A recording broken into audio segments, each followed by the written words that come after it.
That night of January 9th to 10th, 2015, female screams were heard in the corridors of the Maplewood Lane dormitory. It was about 3 a.m. The screams grew louder and louder, more desperate. The girl was begging for help, and neighbors began calling 911, asking for police who never arrived. Today, we're going to take a look at perhaps one of the most high-profile cases of recent years. Even though it happened in 2015, it's still being talked about to this day. For more than 3 hours, a defenseless girl was beaten to death in her own apartment, and the police did not come. The end result is tragic. These unbearable screams were listened to by all the neighbors, but no one could do anything. Why was the girl killed for more than 3 hours? And how did it happen that her killer was exempted from criminal responsibility? Before we begin, I'll quickly remind you about the likes you put on non-horror stories. For my work on this video, and also write any comment you want. After all, it is because of you that my videos are promoted, and also those who express their opinion on this story in the comments. For over 9 years now, this story has horrified not just the residents of Lindenwood, but literally the entire country. I'm sure each and every one of you have heard at least a little bit, but have heard about this case before. But let's start at the beginning. Emily Parker was born on September 24th, 1991 in the city of Cedar Falls. She studied at a school where before graduation a creative person was written about her, and her name was included on the website in the School Pride section. Judging by the information from the official website of the educational institution, Emily participated in regional and city events, always taking the first places. From the early biography of the girl, it is known that she was engaged in vocal training in the Harmony High Band. Mom and Dad divorced when Parker was still a little girl, but the relationship with her father, Jack, remained warm. Parents cannot be pleased with the success of the girl. The daughter often came to visit his new family and spent vacations there.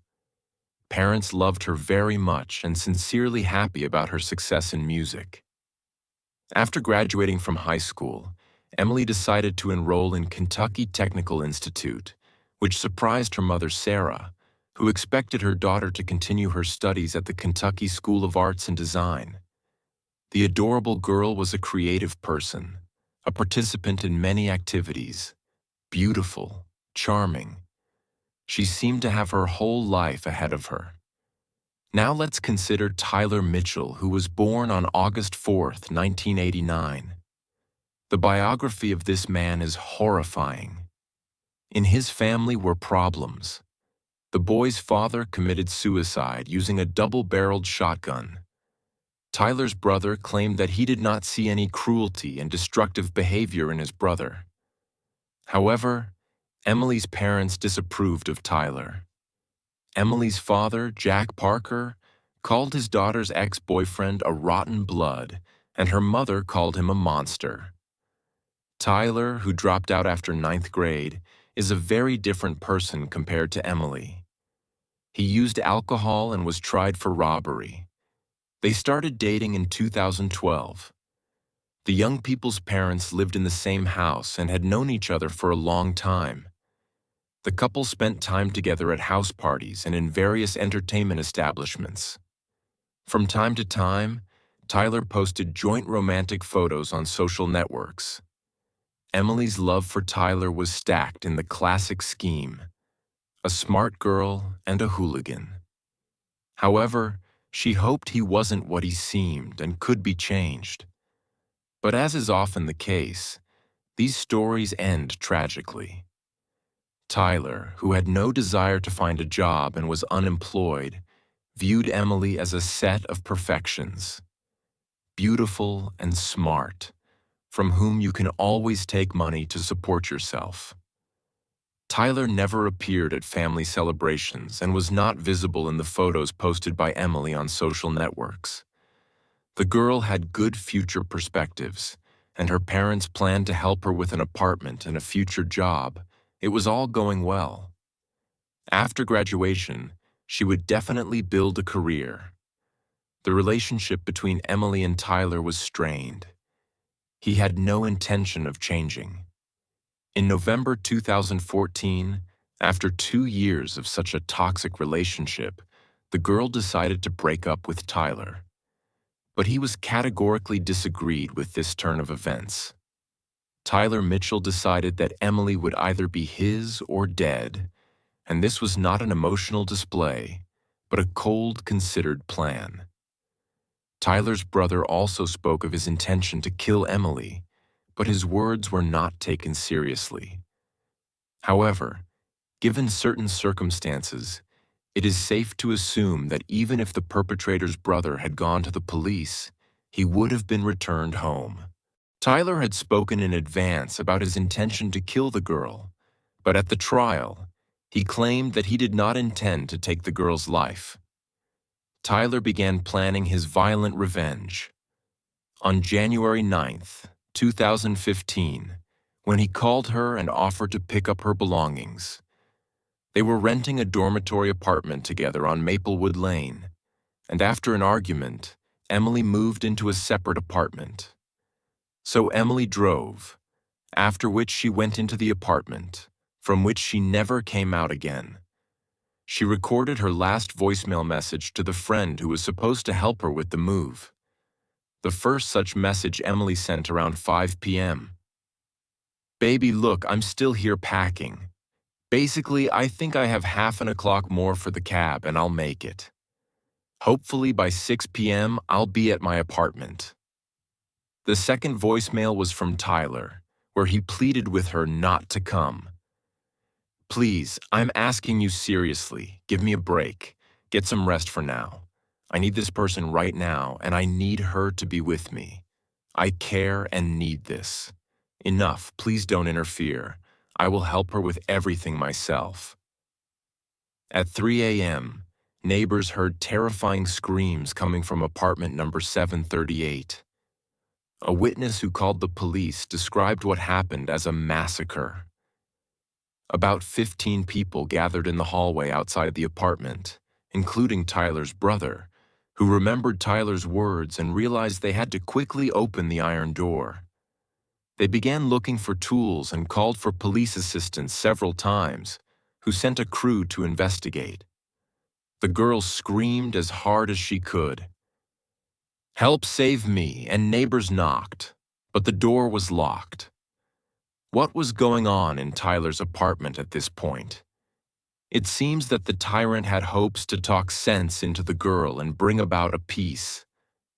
In the evening of January 9th, he met Emily, romantically bought for her liquor, himself 6 liters of beer and a bottle of vodka. But nothing happened with the reconciliation. The girl was not going to continue the relationship, and then the guy attacked Emily. Already giving evidence, Tyler said, hit the girl 4 times, once with the palm of his hand in full force, and 3 times with the head. She allegedly hit the cabinet herself. But forensic evidence tells a different story. The abuser inflicted at least 56 bodily injuries, torturing her for 3.5 hours. The girl's nose was broken from the blows. On the scheme, compiled by forensic experts, it is clear that the sadist left no living place on the victim's body.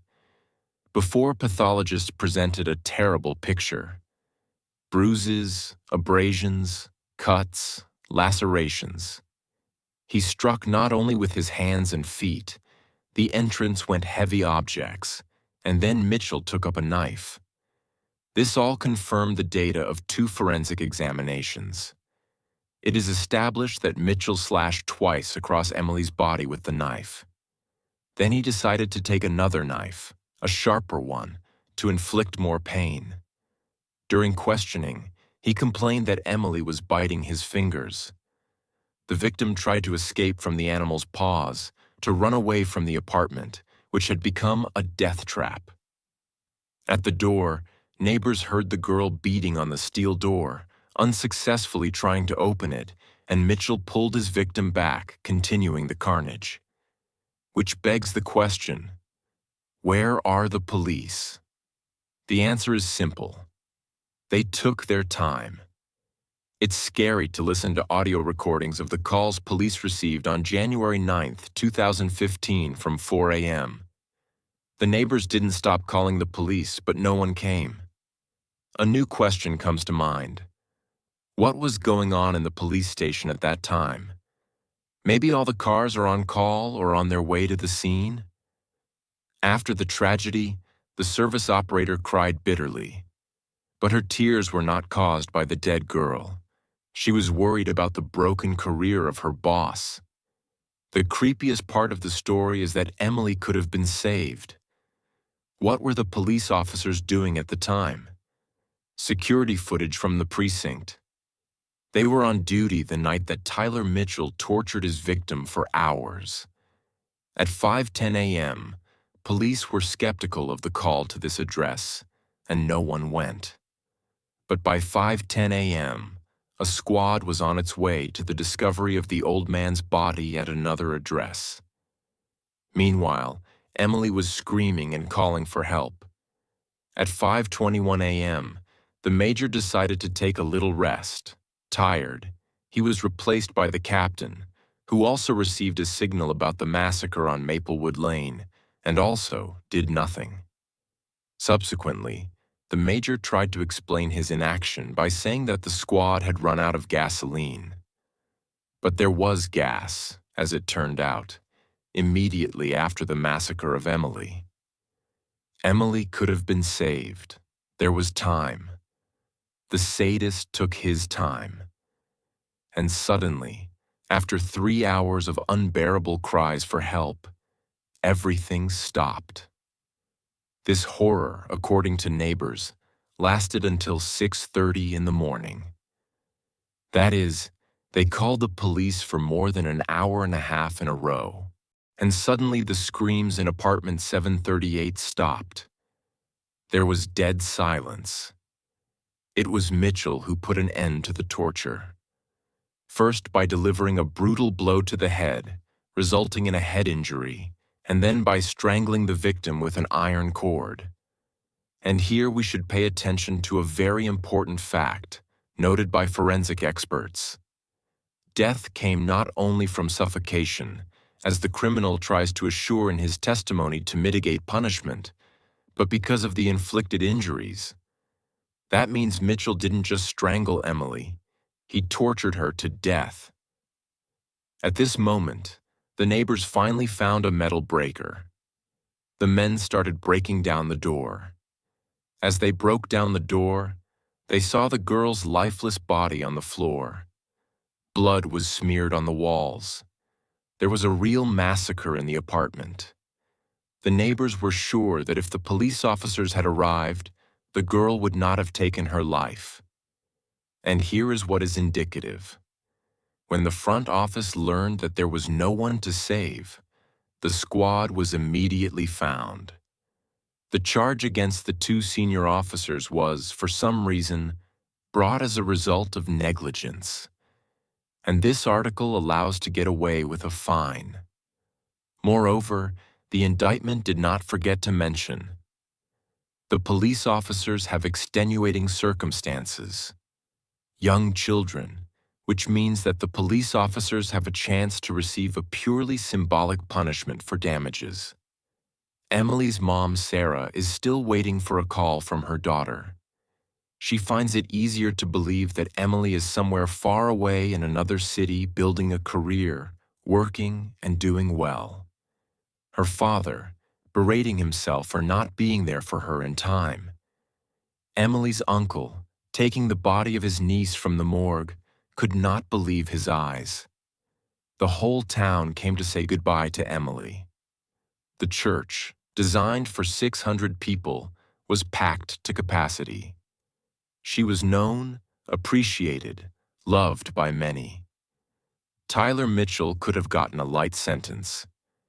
He is facing a criminal case in which he is accused of committing an ordinary deprivation of life without atrocities and abuse of the victim. The punishment under this article is much more lenient. He will go to prison for only 6 years and will be released as a 30-year-old in the prime of life. A burglar and a violent criminal, ready for new exploits. Maybe he'll be out even sooner. Where did the investigating officers get such mercy for a murderer? The story didn't resonate until a year later when they spoke out. At that time, the case of Tyler Mitchell was already in court, and the case of the police officers who did not arrive in time for the call just passed for consideration. The relatives were worried that those responsible for the young girl's death could be convicted on light charges. After the first hearing, the court returned the criminal case against the police officers for reclassification to a more serious article. The court listened to the testimony of witnesses, forensic expert, and the testimony of the accused himself.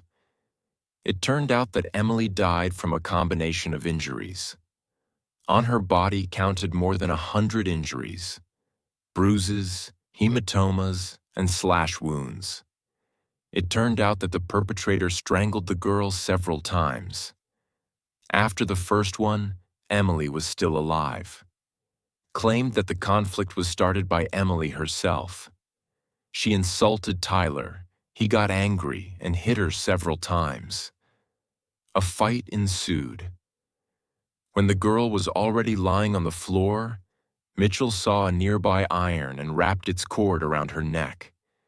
He wanted her to fall asleep for about 15 minutes. Tyler offered to be together again. However, the girl explained that she liked another guy. A conflict started between them. In court, Tyler said that Emily began to strike, namely, she gave me at least 5 blows with her foot in the groin area, in the face at least 8 blows with the palm of her hand. The judge announced his decision. Tyler Mitchell was sentenced to 17 years instead of the 23 years requested by the prosecution. He will serve his sentence in a maximum security penal colony. In addition, a compensation to parents in the amount of $50,000. In the last word, the criminal insisted that the victim provoked him, and he did not want a tragic ending. At the same time, the guy was recognized guilty only of murder. Emily's relatives tried to appeal the verdict, but the Fifth Court of Appeal left it unchanged. There is still a very important and interesting question. What about those officers who decided not to respond to the call? At first, the 3 officers were simply reprimanded and fined. The public and relatives were so shocked by this punishment that they immediately started writing complaints to all sorts of authorities and asking for publicity. No verdict or punishment would bring Emily's life back, but still the prosecutor asked for real sentences for all 5 police officers, the major and the captain, who did not go to the call, 3.5 years in a penal colony. 3 dispatchers, who ignored the call, from 2.5 to 3 years of general regime colony. One of them just happened to be pregnant, so her punishment was commuted. Unexpectedly, the prosecutor requested real terms. That is a rather strict punishment, says Emily's uncle. The dead girl's mother, Sarah, has already lost hope for justice. However, the relatives had lost faith in justice. The shock for the relatives was a photograph that fell into their hands, which depicted a guy strongly resembling Tyler Mitchell. On November 8th, it was reported that the court notified him about the pardon of their daughter's killers. According to a response from prosecutors, Tyler was pardoned in April 2016. The father of Emily Parker, whom Tyler brutalized, reported that his daughter's executioner was not only granted amnesty, but was also exempted from paying compensation to the victims. So the criminal spent less than 6 months behind bars. The relatives are still worried that the released criminal may reprisal them as well. I could tell from her conditions she was still breathing. I held her a little bit. I didn't pull her too hard. Not so much that it squeezed everything and she coughed. It was just a slight pull. I just yelled into the phone and said she wasn't breathing, that's all. And I just called an ambulance, Mitchell said in court. The fate of Tyler Mitchell and the punishment he received raises questions in the public's mind about the fairness of the legal system.